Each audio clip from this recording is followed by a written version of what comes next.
برحمتك يا أرحم الراحمين. اللهم اغفر لنا ذنوبنا كلها دقها وجلها أولها وآخرها علانيتها وسرها برحمتك يا أرحم الراحمين. اللهم اغفر لنا جدنا وهزلنا وخطأنا وعمدنا وكل ذلك عندنا برحمتك يا أرحم الراحمين. اللهم لا تدع لنا في مقامنا هذا ذنبا إلا غفرته ولا هما إلا فرجته ولا دينا إلا قضيته ولا عدوا إلا خذلته ولا مريضا إلا شفيته ولا حاجة من حوائج الدنيا والآخرة هي لك رضا ولنا فيها صلاح إلا أعنتنا على قضائها ويسرتها برحمتك يا أرحم الراحمين. اللهم اغفر لجميع موتى المسلمين. اللهم اغفر لجميع موتى المسلمين الذين شهدوا لك بالوحدانية ولنبيك بالرسالة وماتوا على ذلك.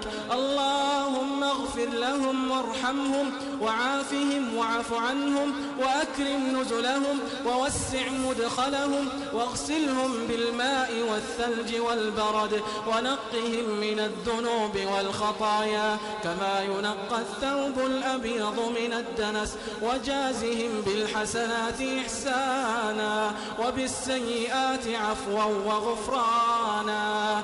وارحمنا إذا صرنا إلى ما صاروا إليه وارحمنا إذا صرنا إلى ما صاروا إليه تحت الجنادل والتراب وحدنا.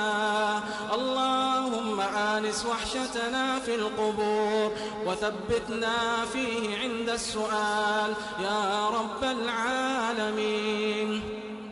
اللهم اغفر لنا وارحمنا وتب علينا إنك أنت التواب الرحيم. اللهم إنا نعوذ بك من علم لا ينفع ومن قلب لا يخشع ومن دعوة لا يستجاب لها برحمتك يا أرحم الراحمين.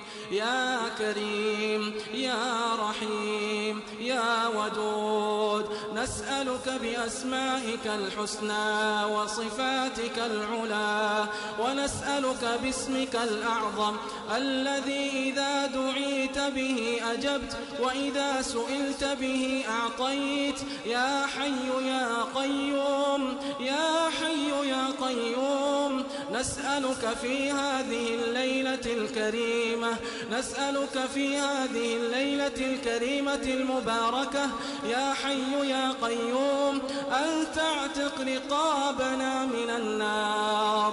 اللهم اعتق رقابنا ورقاب آبائنا وأمهاتنا من النار.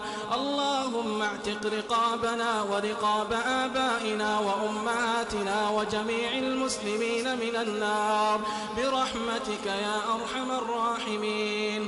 اللهم لا تفرق جمعنا هذا إلا بذنب مغفور وتجارة لن تبور وعمل متقبل مبرور يا عزيز يا غفور. اللهم اجعل اجتماعنا هذا اجتماعا مرحوما واجعل تفرقنا بعده تفرقا معصوما ولا تجعل فينا ولا معنا شقيا ولا محروما برحمتك يا أرحم الراحمين. اللهم فرج هم المهمومين